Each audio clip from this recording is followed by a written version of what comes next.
IIT से आप post graduation कर सकते हो, चाहे आपका जो भी बैकग्राउंड हो।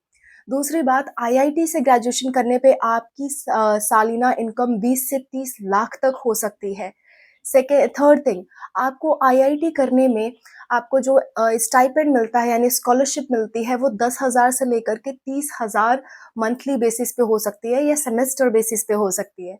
सो it is a very grand opportunity for you if you are graduate.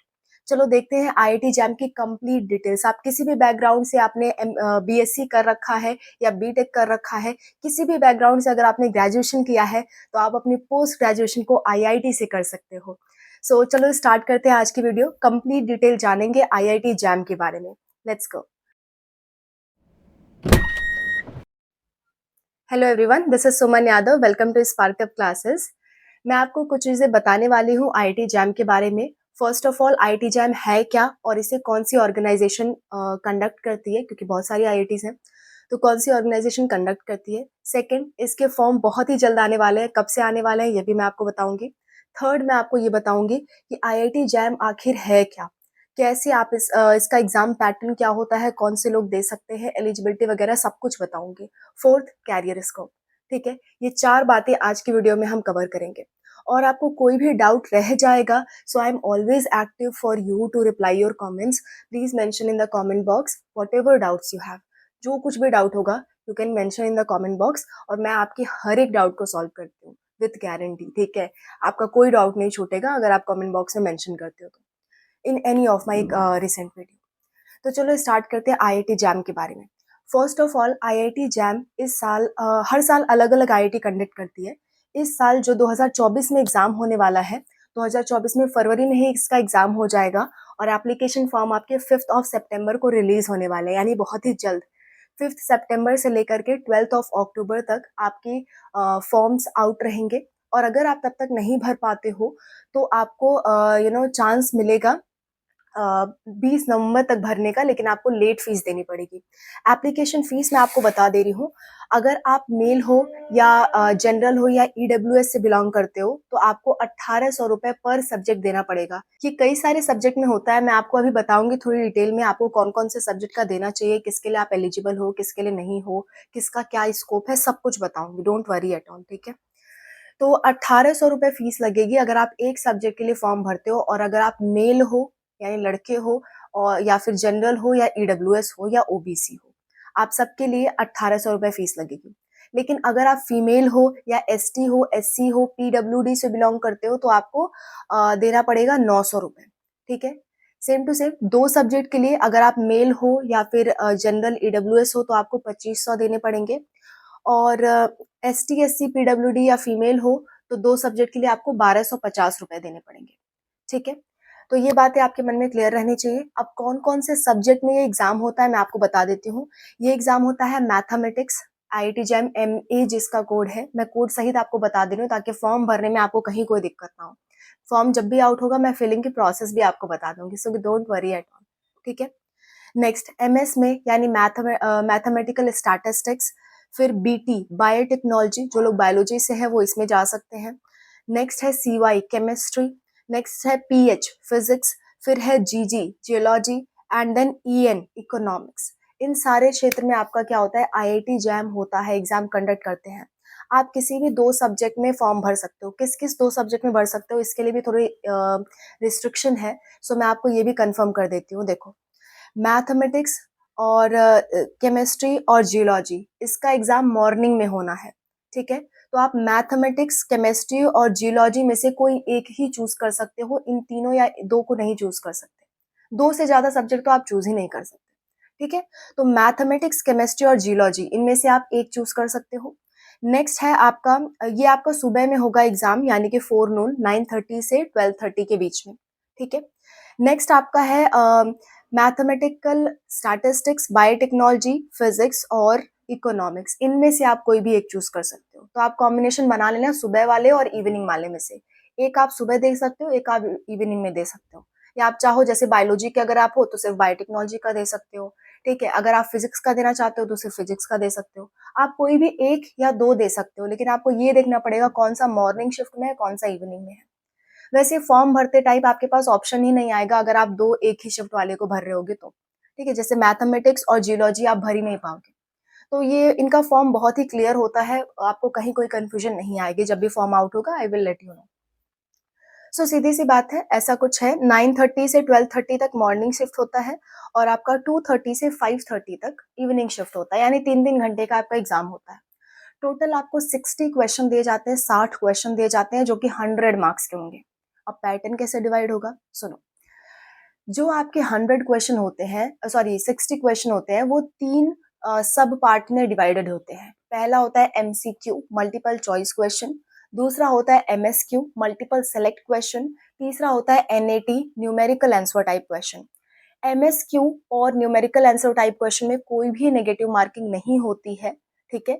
MSQ का मतलब होता है एक ऑप्शन नहीं, कई सारे ऑप्शन सही हो सकते हैं, एक से अधिक ऑप्शन सही होंगे और आप जब जितने ऑप्शन सही है उन सब पे अगर आप टिक मारोगे तभी जाके आपको नंबर मिलेगा। आप कहोगे मैम कंप्यूटर बेस्ड जो एग्जाम होते हैं उसमें तो एक ही पे टिक होता है, तो बेटा इसमें ऑप्शन ऐसा दिया जाता है कि एक से ज्यादा पे आप टिक कर पाओगे, ठीक है? ये उसी टाइप से डिजाइन ही होता है। नेक्स्ट आपका NAT, numerical answer type question. इसमें क्या होता है, आपको आंसर कैलकुलेट करना होता है, फिर जो आंसर आएगा उसको आपको फिल करना होता है। अब मैम आप ये पूछोगे कि मैम क्या है ना, आंसर मान लो डेसिमल में आ गया और 2.333333 आ रहा है, तो कितने डेसिमल तक हम भरेंगे? कैसे पता चलेगा ऑप्शन में हमारा क्या सही जाएगा? तो बेटा आपको क्वेश्चन में मेंशन रहेगा कि कितने डिजिट तक आपको डेसिमल लगा के भरना है आंसर, ठीक है? तो आपको इसका ऑप्शन मिलेगा, तो आपको कहीं कोई दिक्कत नहीं होने वाली है एग्जाम में, ठीक है? और पहला तो एमसीक्यू आप जानते हो, मल्टीपल चॉइस क्वेश्चन, एक ऑप्शन आपको सेलेक्ट करना होगा। मार्क्स डिस्ट्रीब्यूशन की बात करूं तो हर एक जो आपका सेक्शन है उसमें कुछ क्वेश्चन 1 मार्क्स के होंगे, कुछ क्वेश्चन 2 मार्क्स के होंगे। वो ये हमेशा बदलता रहता है कि कितने 1 मार्क के होंगे, कितने 2 मार्क के होंगे, पर इतना फिक्स है कि हर एक सेक्शन में कुछ क्वेश्चन 1 मार्क्स के होंगे, कुछ क्वेश्चन 2 मार्क्स के होंगे। आपको स्क्रीन पे ऊपर अपने दिख जाएगा कौन सा 1 मार्क क्वेश्चन है, कौन सा 2 मार्क क्वेश्चन है, तो आप कंफ्यूज कहीं नहीं होगे, ठीक है?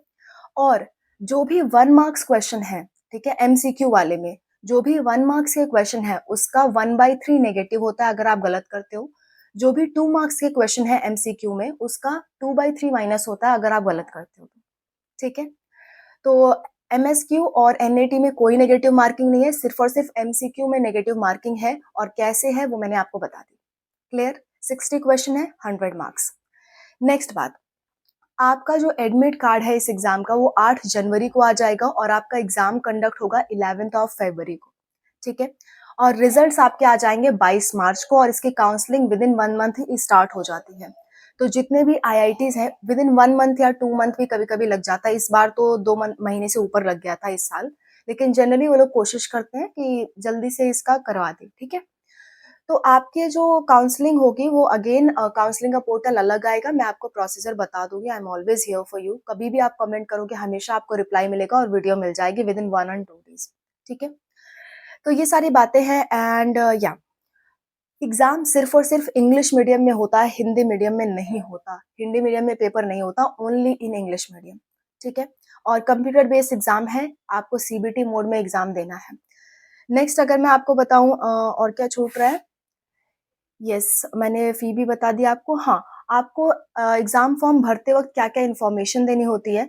आपको पर्सनल इन्फॉर्मेशन अपनी देनी होगी, नाम, पता, एड्रेस, है ना? मम्मी का नाम, पापा का नाम, और आपको एलिजिबिलिटी डिग्री, जैसे मान लो आप मैथमेटिक्स के लिए अप्लाई कर रहे हो, आईआईटी जैम एमए के लिए अप्लाई कर रहे हो, तो आपका बीएससी में मैथमेटिक्स होना चाहिए, है ना? बीएससी या जो भी आपने कर रखा है, जो भी ग्रेजुएशन कर रखा है, उसमें मैथमेटिक्स सब्जेक्ट होना चाहिए, तभी आप उसके लिए अप्लाई कर सकते हो।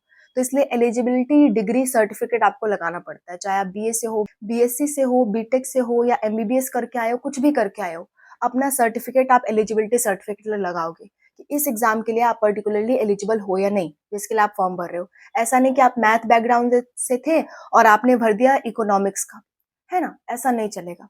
आप जिस बैकग्राउंड से हो उसी बैकग्राउंड से आपको फॉर्म भरना है, ठीक है? नेक्स्ट, उसके बाद आपको जिस यूनिवर्सिटी से आपने ये डिग्री ली है उसका एड्रेस विद पिन कोड आपको फिल करना होगा, तो ये चीज का पता लगा लेना, पिन कोड आपको यूनिवर्सिटी से पता चल जाएगा।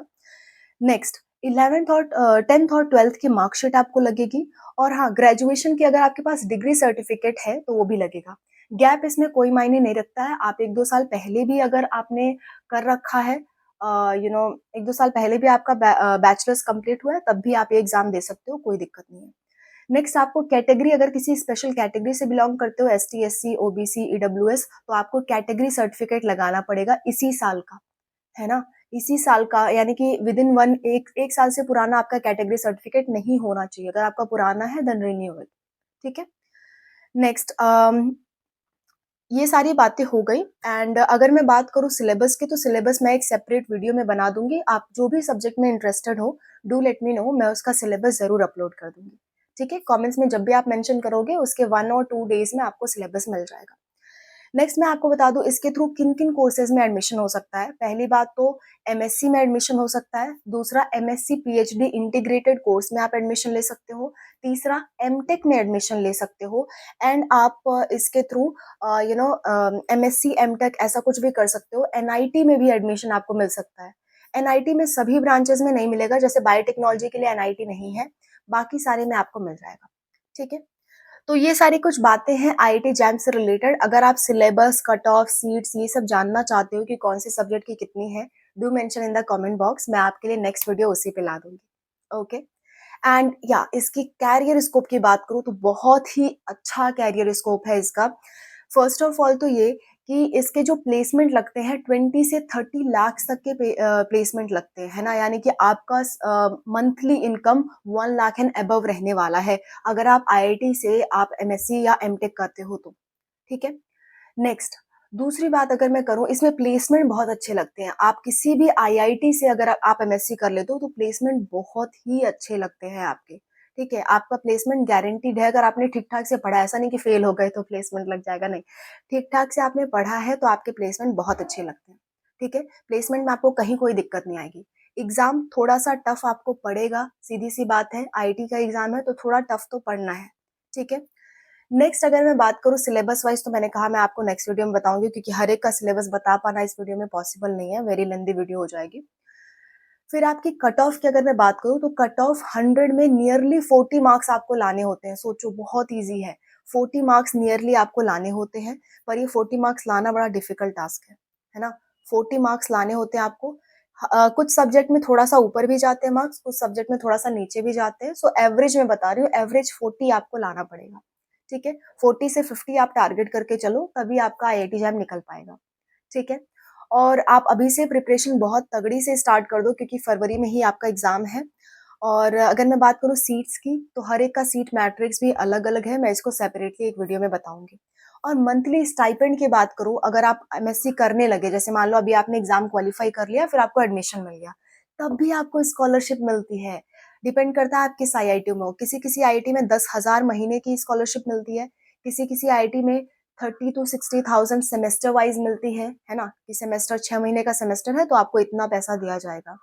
तो ऐसा कुछ आपको मिलता है आईआईटी से। किसी में 12,000, किसी में 15,000, मतलब 10,000 एंड अबव आपको मंथली मिलेगा, ठीक है? अगर आप आईआईटी से एमएससी करते हो तो।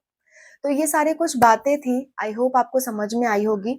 jam.iitm.ac.in इस वेबसाइट से जाकर के आप फॉर्म फिल कर सकते हो 5th ऑफ सितंबर से, ठीक है? आप डायरेक्टली, अगर आप भूल जाना वेबसाइट, तो आप डायरेक्टली टाइप कर देना आईआईटी जैम मद्रास, ठीक है, 2024, आपके सामने पहला लिंक खुल कर के आ जाएगा, उस पे जाके आप एप्लीकेशन फिल अप कर सकते हो। So wish you all the best, और कोई भी आपको जानकारी चाहिए, do let me know in the comment box, I am always there for you. Bye bye, take care.